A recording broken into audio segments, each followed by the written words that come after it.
बनाने के लिए जो भी हमें कोण की आवश्यकता होगी वो कोण हमने निकाले हैं और उन्हीं कोण पर आधारित हम वृत्तारेख की रचना कर सकते हैं। मैंने ये स्क्रीन पे जब हम टच करते हैं तो लाइंस ड्रॉ हो जाती हैं, इसीलिए मैंने ये रचना पहले ही कर ली है। मैं आपको इसे समझा देती हूँ। सबसे पहले हमने क्या किया है, वृत्त बनाया, किसी भी त्रिज्या का वृत्त बना लेंगे। अब उस वृत्त के अंदर केंद्र बिंदु से एक त्रिज्या खींच लेंगे। पहले हमें एक त्रिज्या की आवश्यकता होगी, तभी हम आगे के त्रिज्यखंडों को बना पाएंगे। यहाँ पर हम अपना प्रोट्रैक्टर या फिर चांदा रखते हैं इस तरह।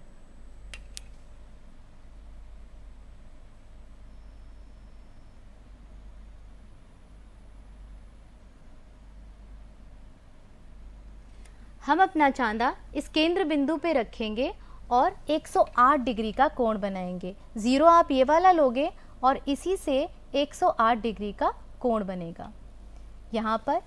उसके बाद हम अपना चांदा इसी बिंदु पे रखेंगे, केंद्र बिंदु पे, पर जो रेखा है हम ये वाली त्रिज्या लेंगे, दूसरी त्रिज्या। यहाँ से हम 60 डिग्री का कोण बना देंगे। फिर इस त्रिज्या पे रख के हम 48 डिग्री का कोण बनाएंगे। फिर अगली त्रिज्या पे रख के हम 54 डिग्री का कोण बनाएंगे और इसी तरह से आखिरी कोण 90 डिग्री का बन जाएगा। आप इसको जब जोड़ के देखेंगे सभी कोणों को तो उनका जोड़ 360 डिग्री होगा। 360 डिग्री इसीलिए होगा क्योंकि पूर्ण कोण आपका 360 होता है। 108, 60, 48, 54 और 90 जब आप जोड़ते हैं तो 360 डिग्री आ जाएगा। अब हम बात करते हैं वृत्तारेख बनाने के लिए जो हमने स्टेप्स फॉलो किए। हमने वृत्तारेख या पाई ग्राफ बनाने के लिए अपने प्रश्न में सबसे पहले कोई त्रिज्या लेकर एक वृत्त खींचा। सबसे पहले हमने एक वृत्त खींचा। त्रिज्या का आप कोई भी माप ले सकते हैं, कोई पर्टिकुलर लेंथ लेने की ज़रूरत नहीं है। त्रिज्या का मतलब रेडियस। जब भी आप सर्कल बनाओगे तो किसी भी एक पर्टिकुलर रेडियस का आप सर्कल बना दो। उसके बाद पुनः वृत्त में कोई त्रिज्या खींचकर वृत्त के आंतरिक क्षेत्र में चांदे की सहायता से 108 डिग्री के केंद्रीय कोण का त्रिज्यखंड खींचिए। सबसे पहले हमने एक त्रिज्या बनाई। त्रिज्या बनाने के बाद पहला कोण जो पैदल आने वाले बच्चों के त्रिज्यखंड को दर्शाएगा उसका माप 108 डिग्री था। हमने 108 डिग्री का कोण बनाया। उसके बाद क्रमशः अगले कोण बनाए। अगले त्रिज्यखंडों को बनाने के लिए जो भी कोणों की आवश्यकता होगी 60 डिग्री बनाया, फिर 48 डिग्री, फिर 54 डिग्री, फिर 90 डिग्री और इसी प्रकार हमने केंद्रीय कोण के त्रिज्यखंड खींच लिए। आखिर में संगत त्रिज्यखंडों में अपनाए गए साधनों के नाम लिखे।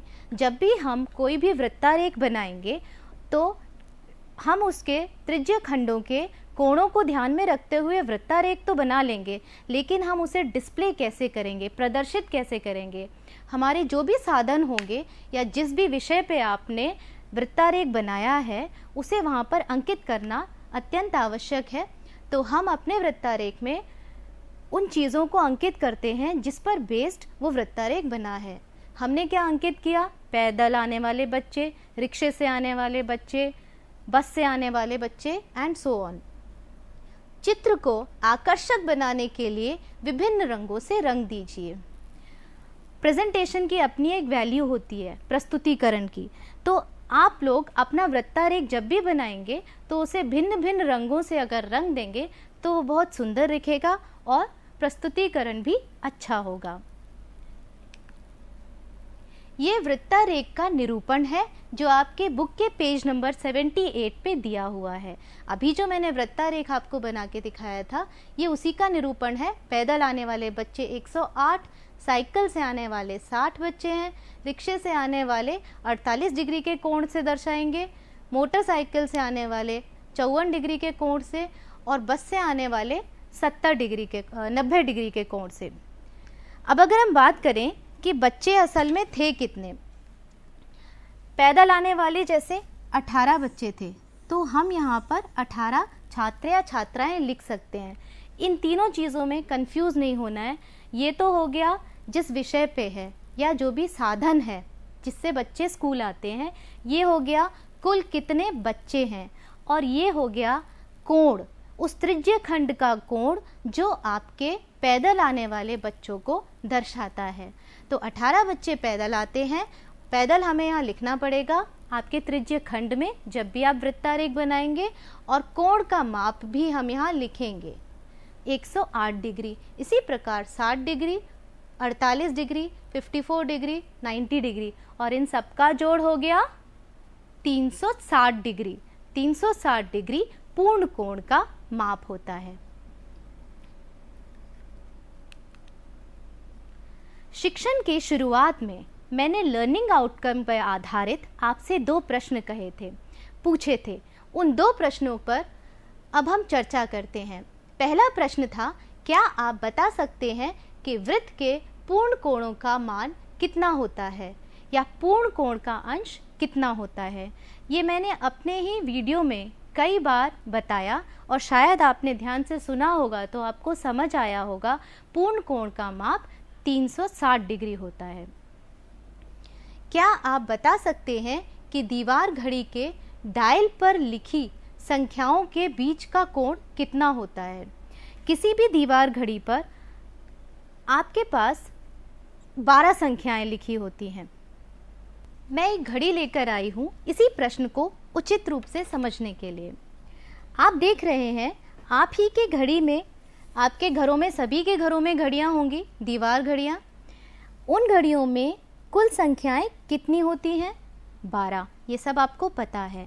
इन्हीं 12 संख्याओं में अगर हम इस वृत्त को अपना वृत्त बना लें और इस केंद्र बिंदु को इस वृत्त का केंद्र बिंदु मान लें, तो जब हम त्रिज्या खींचेंगे, मान लीजिए एक त्रिज्या मैंने 12 संख्या से केंद्र तक खींची और फिर एक त्रिज्या मैंने 1 संख्या से केंद्र तक खींची, तो उसका कोण कितना होगा?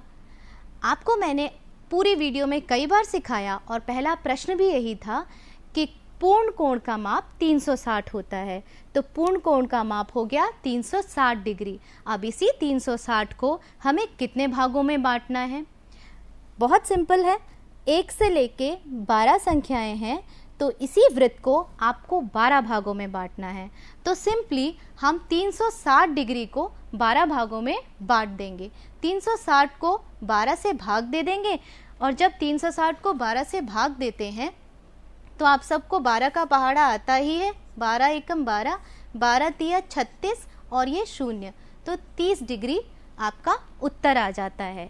इसका मतलब कोई भी 2 क्रमागत संख्याओं में अगर आप त्रिज्य खंड बनाते हैं तो इस त्रिज्य खंड का माप 30 डिग्री होता है।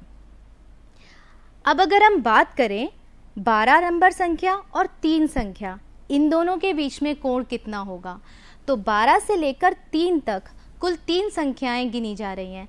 3 संख्याएं मतलब 30 + 30 + 30, या फिर 30 डिग्री को जब हम 3 से गुणा कर देंगे तो कितना आएगा? 3 तिया 9, 90 डिग्री आ जाएगा। 90 डिग्री आपका 12 से लेके 3 तक की त्रिज्य खंड का कोण हो जाएगा। इसी प्रकार आप और भी कोण अपनी घड़ी में निकाल सकते हैं। तो घड़ी त्रिज्य खंड समझने का, वृत्तारेख समझने का बहुत अच्छा माध्यम है। इसी प्रकार आपको अपने आसपास और भी कई वस्तुएं हैं जिनसे वृत्तारेख समझा जा सकता है, या आप वृत्तारेख की रचना कर सकते हैं विभिन्न आंकड़े इकट्ठे करके।